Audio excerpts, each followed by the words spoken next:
good morning everyone. Myself Dr. Rangalal Mahapatra. I welcome you all to my YouTube channel Microeconomics Online Lessons by Rangalal. So first of all, I would like to thank you all for watching my video, and really your feedbacks, your valuable suggestions are helpful for me to upload qualitative videos, and I took a lot of interest by watching your feedbacks and suggestions. So in this video, what I will do, I will explain about the consumer behavior, in which I will introduce about the Marshallian concept of the demand, and how in the context of analyzing demand, how the concept of utility has been utilized, and how the utility concept has been developed throughout the ages, that I will consider here. Because in many books, just we will see that the book contains only the theory of demand, the law of demand, the marginal utility analysis, but most of the books, they do not explain what that utility is, from where the utility came, what are the thoughts provided by many economists, how this utility concept has been modified and evolved throughout the ages. That we must understand, because that understanding will bring a strong foundation for going for a higher career. So therefore, we'll start with the consumer behavior as the broad topic, but in this I will emphasize the concept of demand as explained by Marshall, and after that I will shift immediately to the concept of utility and how the genesis of that utility concept. So when we start with discussing the demand theory, so without introducing Marshall and his views, is actually has no meaning. If you don't introduce Marshall, or if you don't understand what Marshall has argued, or what Marshall has opined, that it is useless to analyze anything. Therefore, if we study his book, Principles of Economics, especially 8th edition, the chapter 1, chapter 2, chapter 3, chapter 4 of book 3, then we can understand that in those chapters he has provided a vivid discussion about wants, gradation of consumers' demand, elasticity of wants, and value and utility. So Marshall, what he started, he argued that the older definition of economics, which actually emphasizes on consumption, production and exchange, so that idea we must have to change, or we have to modify the idea, and we have to give a more reasonable discussion about the concept of demand and supply, which can form the basis of the practical aspects of the value that forms the main backbone of the economic analysis and provides consistency to the main body of economic reasoning. So his analysis is mainly based on demand and supply side analysis, which is used to explain the value analysis. So in the next, we should understand how this concept actually created on the background. In that context, we must understand what are wants and what are the satisfactions, and in that, how this concept of utility will arise. Human wants and desires are countless in number. So please understand wants. I am not telling a particular want. Wants are countless. We have a number of wants, and various in kind. They are different in kind. Along with the progress, when the society progresses, the human civilization develops, the need also increases. People have different needs, and including variety of methods to satisfy those needs. We know the people started how from the fire, they have started to know cooking. From the cooking, they started different methods of improving their standard of living. So it is the development of new activities that giving rise to new wants. So he told that it is not that the wants which is giving rise to new activities, but it is the activities, new activities. When human civilization developed, it is the new activities which actually gave rise to new wants, rather than new wants giving rise to new activities. Secondly, whenever a trader, whenever a producer or a firm or a businessman, he buys anything to produce the goods and services, so he must see that if the goods are not purchased by the people or by the consumer, then he cannot sell it, or he cannot purchase the commodities to produce the goods. So therefore, ultimately, it is the consumer who forms the basis of the entire demand analysis. Therefore, in this, we'll study how the desire and utility both are related. So the ultimate regulator of all the demand is consumer's demand. So consumer is the cornerstone of the demand analysis, and which now then the utility is taken to be linked to desire or wants. So here the concept of utility comes, and which Marshall told that we desires cannot be measured directly. Whatever desires we have, we cannot measure it directly, but indirectly by outward phenomena to which they give rise. That means we can utilize or we can measure it by some indirect phenomena. Then the economist would be narrowed down to a particular item or particular concept which is known as price, which a person is willing to pay for the fulfillment of the satisfaction or desire. So it is the price which is actually the consumer would be willing to pay for satisfying his desire is actually used as a proxy for this utility. So though there are endless wants, there is limit to each of the wants. So particular want is actually limited. There are many wants, but there is a limit to each particular want. This is the fundamental tendency of human nature. Every human being has this type of tendency. So it is stated in terms of the law of satiable wants or diminishing utility. Now, in this context, Marshall says that the law implies that the total utility of a thing increases with every increase in its stock of it, but not as fast as its stock increases. What he told, he told that the total utility, that is the total benefit or total satisfaction of a particular commodity or a particular good or a particular thing will increase with every increase in the stock of that commodity. Whenever the consumer adds to the existing stock through consumption, then what will happen? The total utility will increase, but not as fast as the stock increases. If the stock is increasing, suppose at a rate of X, but the total utility increases at a rate of Y, which is less. That means the rate of increase in the stock is greater than the increase in the total utility. So it means if the stock increases, if the stock is increasing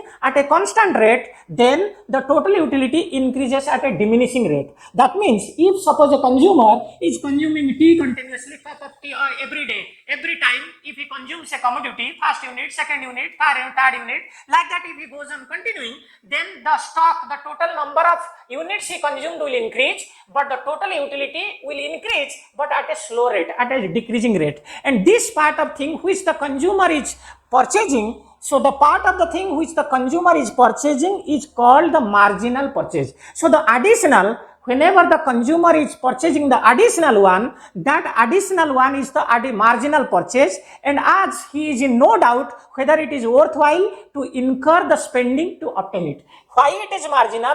Because that marginal purchase will decide for the consumer, or it will give a decision for the consumer whether he will purchase that unit or not. That is why it is marginal, and this marginal purchase is, so the utility derived from this marginal purchase is known as marginal utility. So whenever you get the additional stock, that additional stock is actually the marginal purchase, because for that you have to pay, and it is marginal because you have to decide whether that unit I will purchase or not. That is why it is marginal, and the utility derived from that marginal purchase is known as the marginal utility. So if I can show you with an example, I can show you with the example.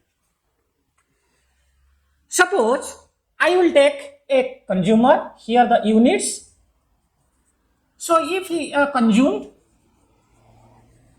so he can consume first unit or 1 unit, second unit, third unit, fourth unit. So there will be total unit will be 1 unit, then there will be 2 units, then 3 units, then 4 units. So for the 1 unit, suppose so this 1 unit, you have certain total utility. So total utility, suppose it is 10, and then you have 20, then you have 25, then you have 28. So you see that when this is the commodity, the stock is increasing at a constant rate. The rate is increasing is 1. Everywhere 1 is increasing. But the total utility is increasing 10 to 20, 10, 20 to 25, is 5 and 25 to 28 3. So the rate is diminishing 10, 5 and 3. So even though the stock is increasing at a constant rate, but the total utility, of course the total utility is increasing from 10, 20 it is increasing, from 20 to 25 it is increasing, from 25 to 28 it is increasing, but the rate, that is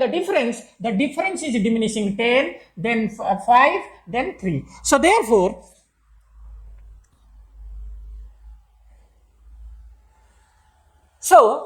therefore, marginal utility of a thing to anyone diminishes with every increase of the amount of a thing that the consumer has. So it is concluded that the marginal utility of a thing will diminish with every increase of the thing the consumer is having.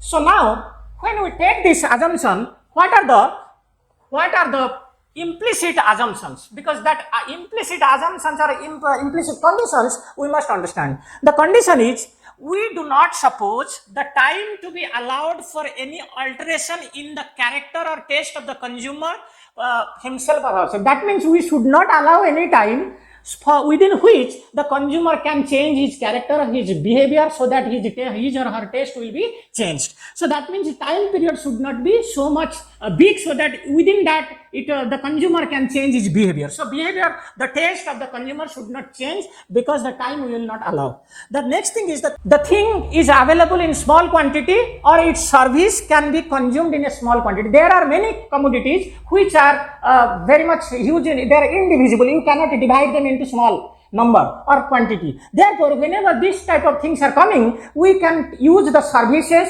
with a small period or small duration. Then the quality of the thing in the entire consumption do not change. So we should not make any change in the quality of the commodity which the consumer is consuming. Then the constancy of the marginal utility of money. That means whenever a consumer is purchasing, he must have certain income, money income, and that money income should not change, because the amount of money a consumer is having also has certain utility of money for the consumer. So whenever the amount of money will increase, the utility of the money may decrease. So maybe he will be willing to pay more money for the same commodity. Therefore, we are assuming that the marginal utility of money will be constant. So now we will explain this law of diminishing marginal utility in terms of price. Suppose the price of the commodity now, so we have understood that the marginal utility of every additional stock are used to diminish, or it will diminish. Now how it will be happening? Now suppose how it will be related to the price, or how will you explain it in terms of price, that is the thing. Suppose the price of the commodity is rupees 10. Suppose it is a market price where the price is 10. Now the consumer is willing to, suppose if the price is 10, suppose the consumer is willing to pay 30, then go without it. That means if the consumer would be given a chance, that if suppose you will not be given the commodity and you will be given, what will be the you are willing to pay for having instead of not having? So he will be or he would be willing to pay 30, then go without it. So suppose now the consumer buys 5 units per day. Suppose his actual quantity of the commodity demanded was 5 units per day. So it means, so what does it mean? Why he purchased 5 units? Because the difference between the 4th unit which he purchased and the 5th unit is actually the difference in the utility is enough for him to be willing to pay rupees 10. That means the difference between 5th unit and 4th unit, the utility in the difference is actually about or worth of rupees 10. That is why he is willing to pay rupees 10. That is why, so we are explaining the marginal utility in terms of the price, because the price explains your desire. If you are not interested to pay, or if you do not pay, so then you are not interested to consume, or you are not consuming this. So your desire is actually explained in terms of utility, and utility is explained in terms of price. So that is a price and utility are connected. So this rupees 10 measures the utility to him or the margin, because he is willing to pay 10 rupees. So it measures the marginal utility. So this rupees 10 is actually the marginal utility. It means the Marshallian demand utility analysis is based on a number, or they measured in number, and that is in terms of money or in terms of price. So this rupees 10 is the demand price or marginal price. So the law is, what is the end of the law? Now, the larger of a thing that a person has, if you would have larger things of a particular commodity, keeping constant the amount of money income he is having, then less will be the price that the consumer will pay. So that means if I would have larger stock with me, so I will pay less, or that the person has less will be the price the consumer would be willing to pay. So if I have more things, I would not be interested to pay more because I have already those commodities, or most of the things it is with me. So I do not give much more value to those commodity, and that's why I will be willing to pay less price. So then this idea was actually explained by Marshall in a demand schedule. He talks of demand schedule to have a complete picture of demand. Why?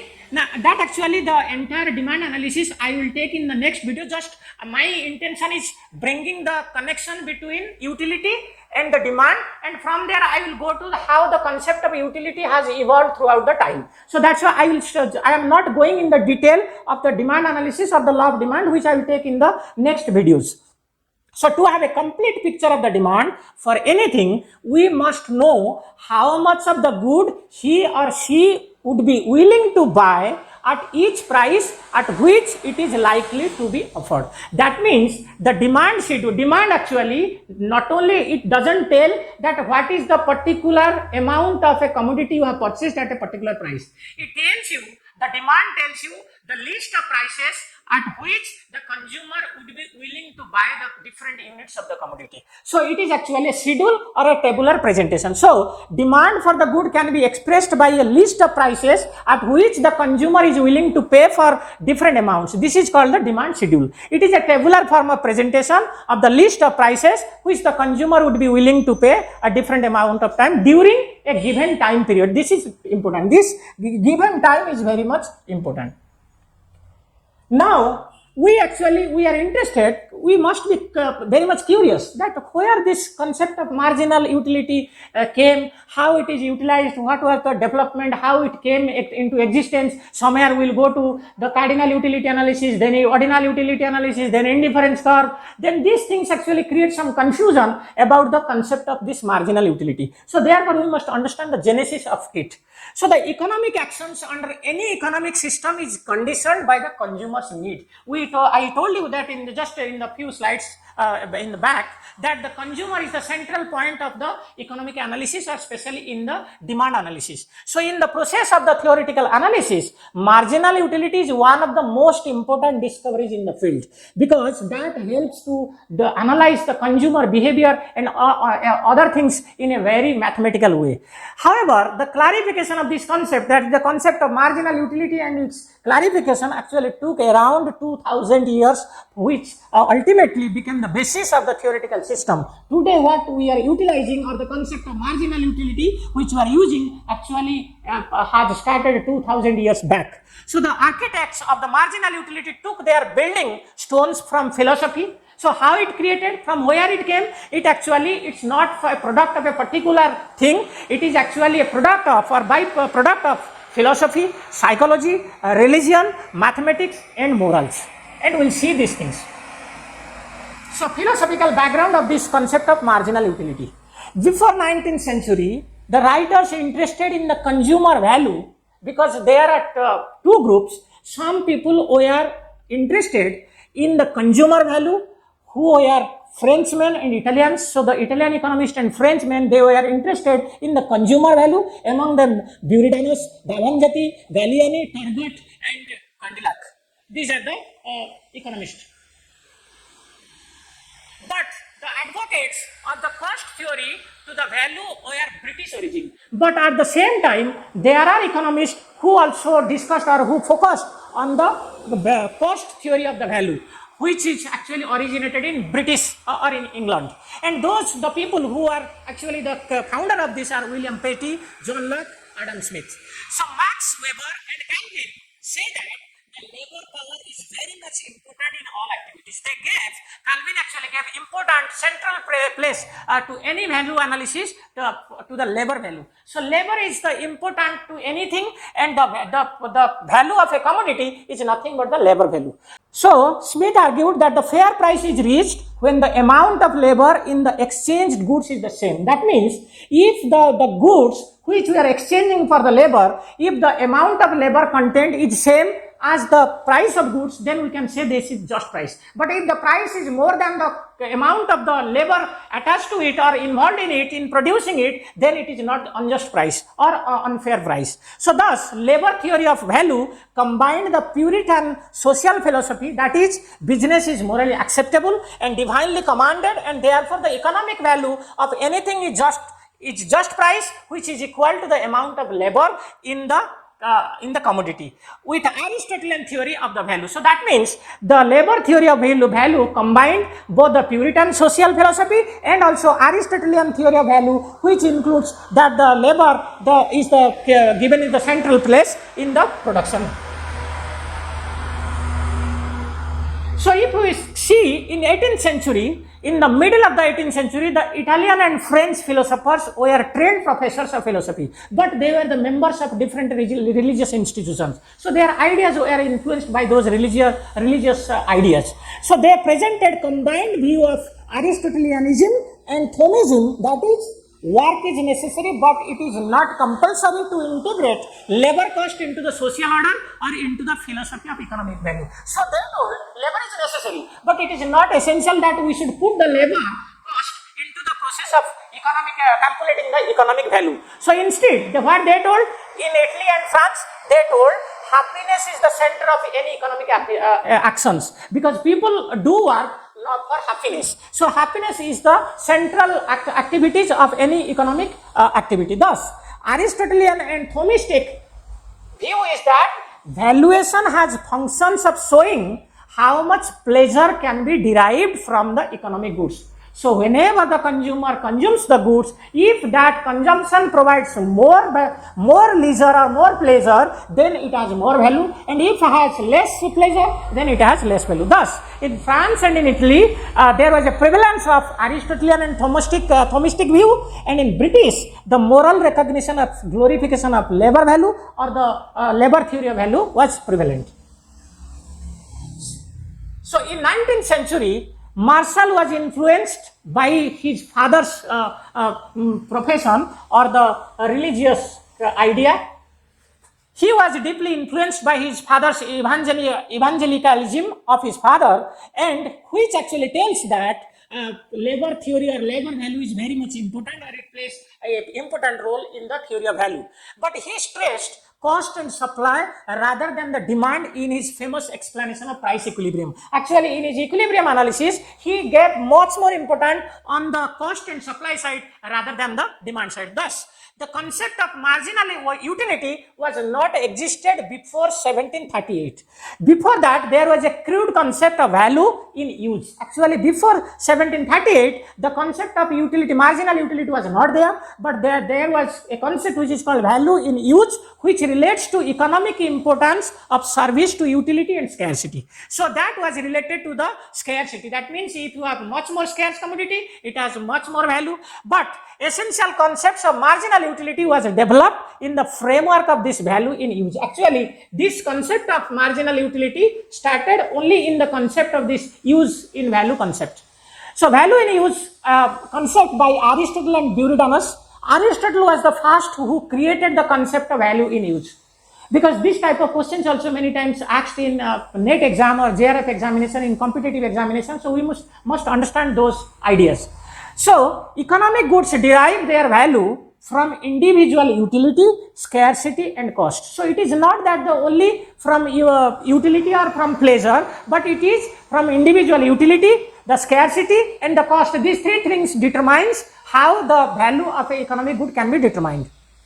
If the amount of good increases, the value will decrease. So if the quantity of the good is more, the value of the commodity will be less and can become negative also. So the value of a good can be judged from the loss we suffer if suppose we have a commodity, and if that commodity is withdrawn from me, and if I am suffering a lot, then the commodity I give much more value to the commodity. But if the withdrawal does not create much more loss, then the utility is less. So Buridanus, an Italian economist, added a new ideas to Aristotelian view by explaining the law of diminishing utility better than Aristotle. So what they did, this Buridanus, an Italian economist, they added a concept, or they added this concept of law of diminishing utility better than Aristotle. What they told? Value and price are not same thing, because sometimes I may give much more value to a commodity, but it doesn't have much price, or it may have high price but it doesn't have the value, which is called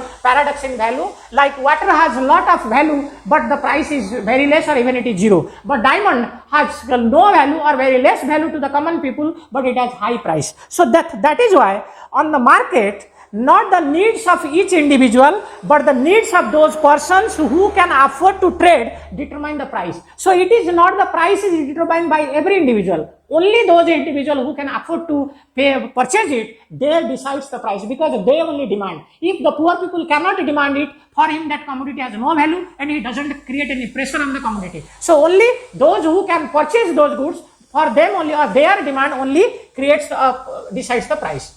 So then the early marginalist, actually the marginal, who are the marginal economists who actually did the proper work on marginal utility.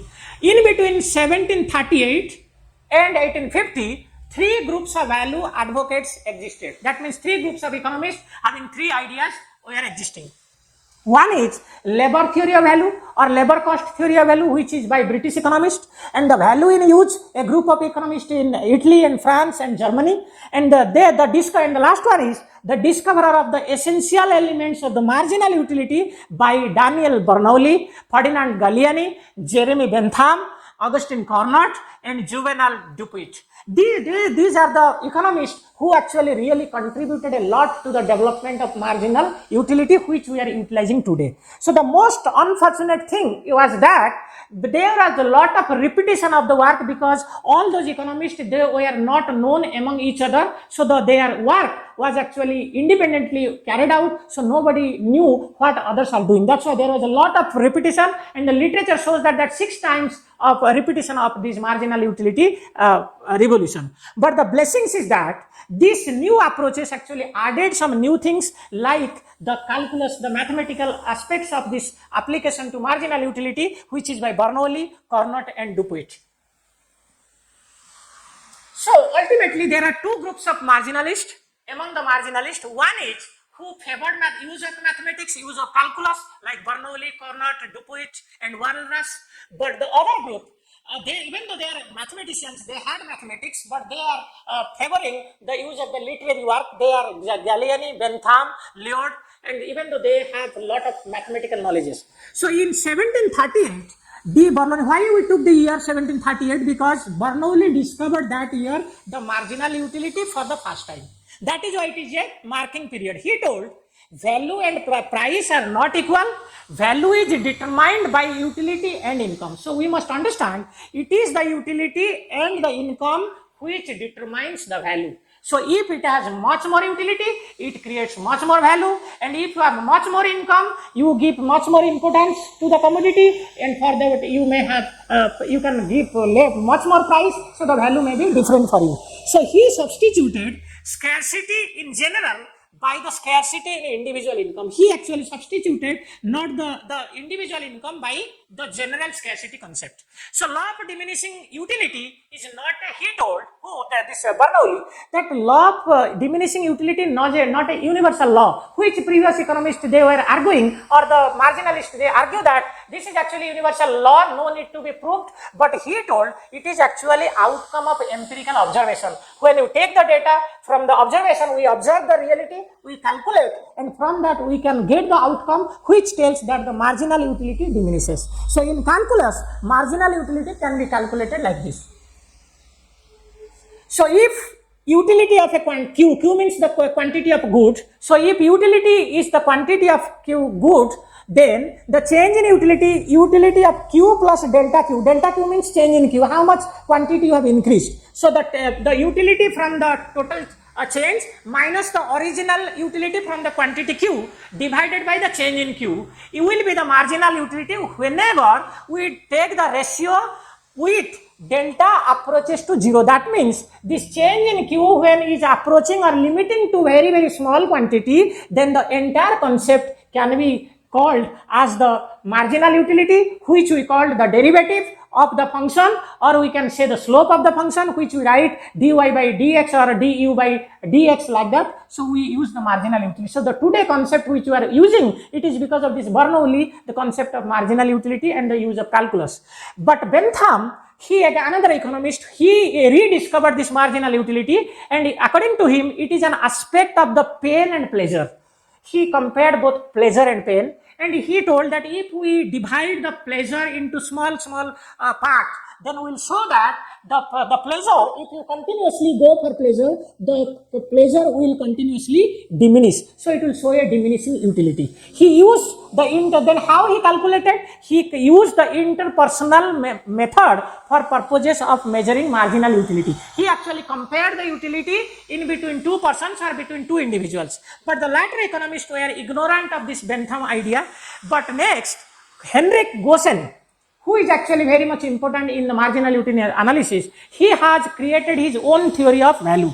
What he told, he actually contributed a very important thing. That is, he solved the problem of equalization of different want satisfactions imputation. The law of equimarginal utility, which we study, that the ratio of marginal utility to price will be equal for each commodity. If the consumer consumes more than one commodity, then the ratio of the marginal utility to price will be same for all commodity, and it will be constant or equivalent to marginal utility of income. So that is actually Gosen's view. So Gosen's, what he told man seeks happiness. The ultimate of the human being is happiness. So the degree of happiness can be expressed in quantity. If you make the degree can be less or more or high or less, or you can make a scale from 0 to 10 or 1 to 5, like that. So that's why it can be expressed in quantities.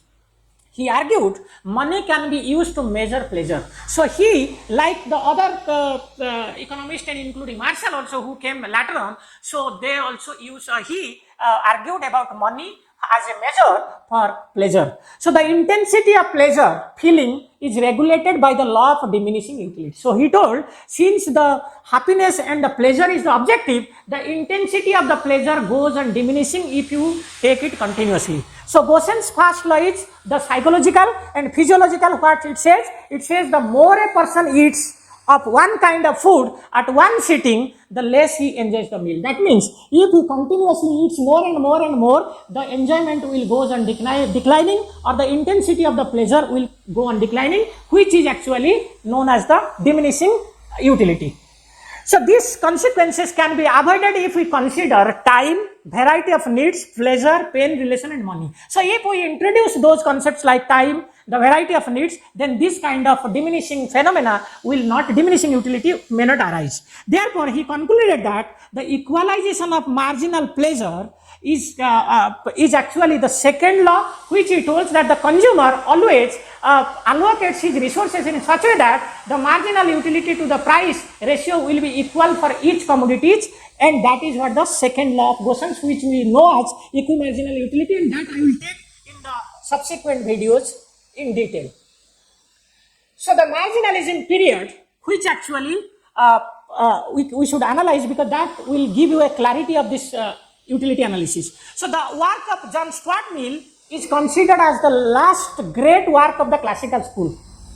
So the classical school actually ended, we mark the end of the classical school by the publication of this John Stuart Mill's work, his principles, in 1848. So the economists were, but during that time or until that period, economists were very much puzzled by different ideas about value in use, marginal value, total value, all these things. So then Walras, Jevons, Munger, are the forerunners or front runners of the economists of this marginal revolution. These three economists are actually the main contributor of this marginal analysis which we are utilizing today.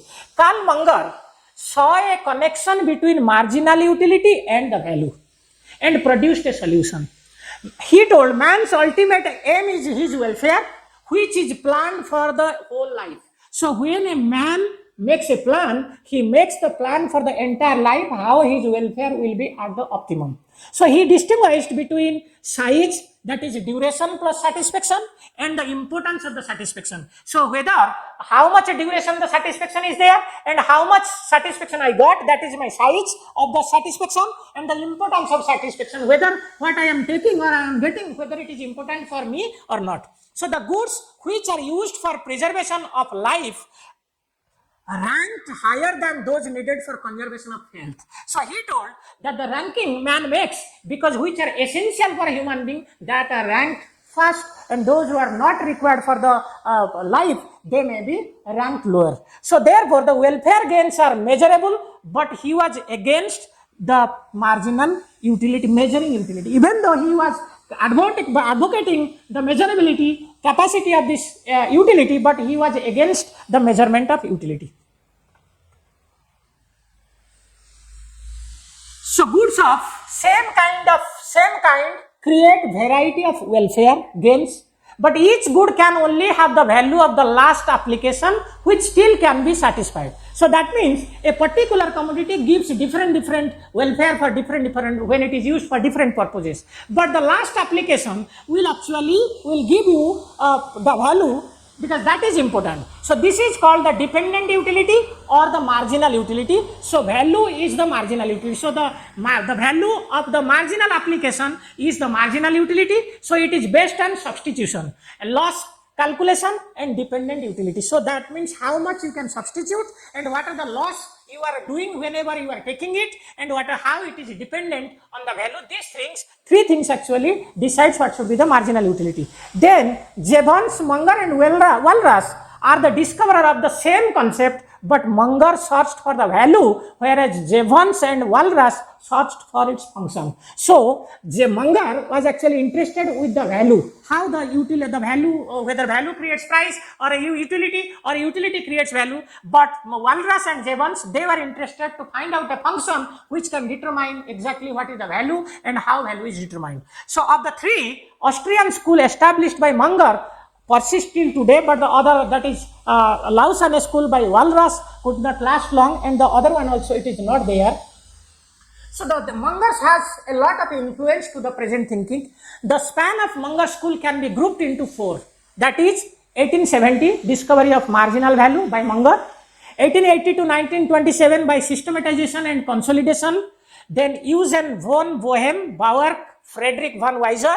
They are the economists who actually systematized the analysis. Then from 1920 to 1947, the neo-marginalism, which actually by Hans Mayer, Ludwig von Mises, Rosenstein, Rodan, they actually discussed about the indirect utility, the connection, duality theorem, all these things came during this. Then 1943, three schools dealing with the preference and indifference curve. The indifference curve which we generally use, that actually during 1943, and the first one is among the three schools, one is the French blending of sociology and economics. So in France, economics was blended with social problems.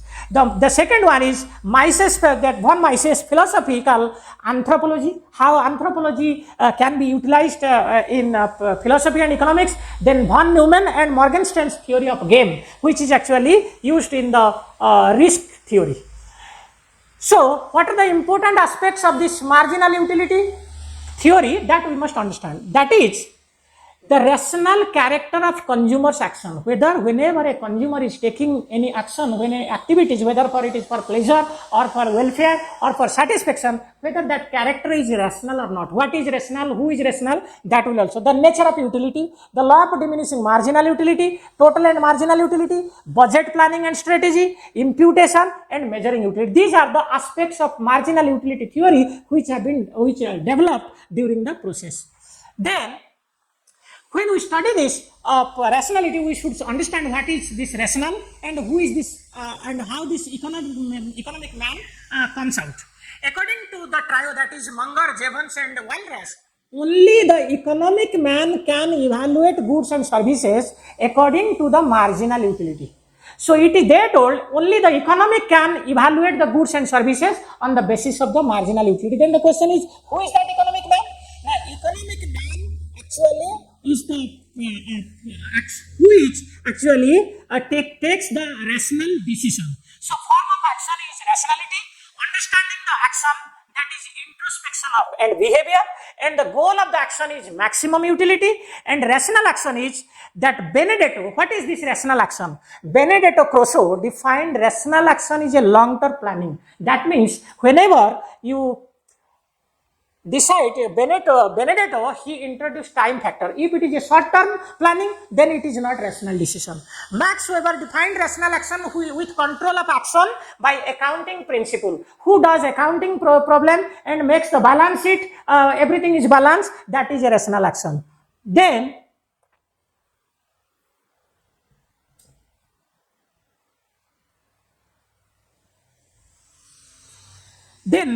Ludwig von Mises declares that human action is always rational.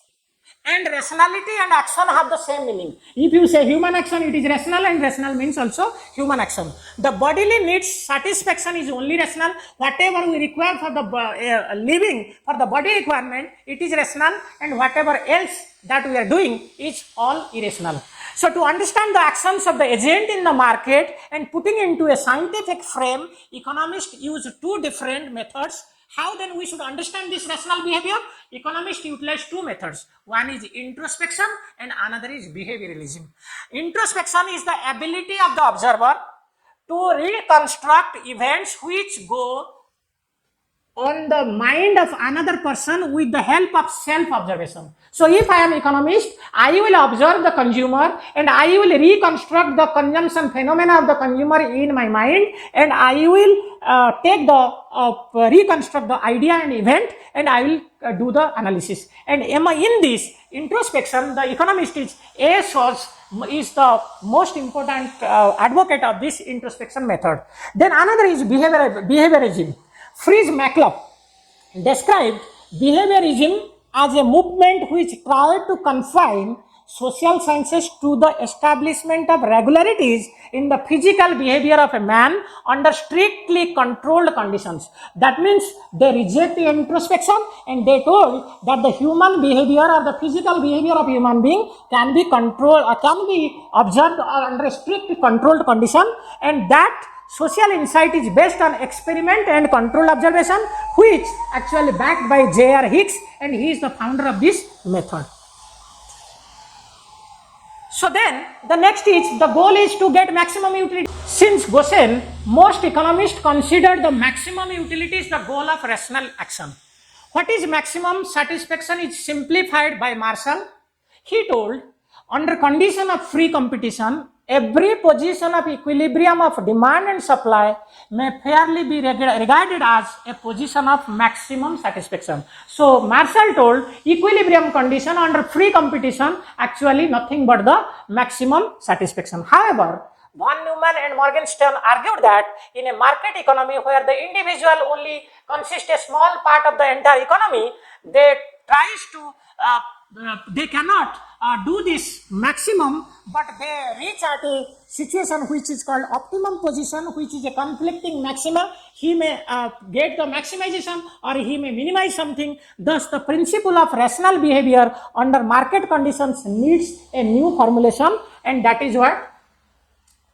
So, this is about how the concept of marginal utility has been created, that we have studied.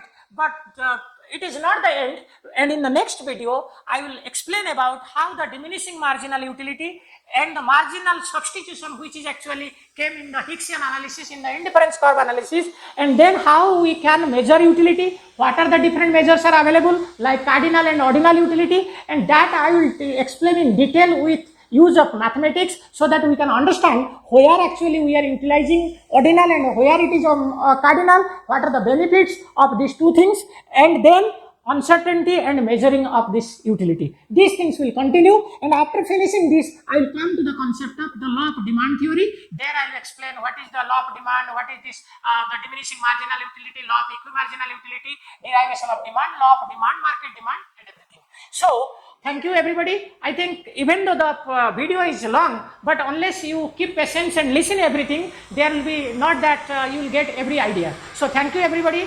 Thank you. I request all of you to watch this and share the video. You like the video, you subscribe it, and you give your feedback, your suggestions. Every Sunday I will upload the video. Please watch the video and watch minutely and give your valuable suggestions. Thank you everybody. Thank you.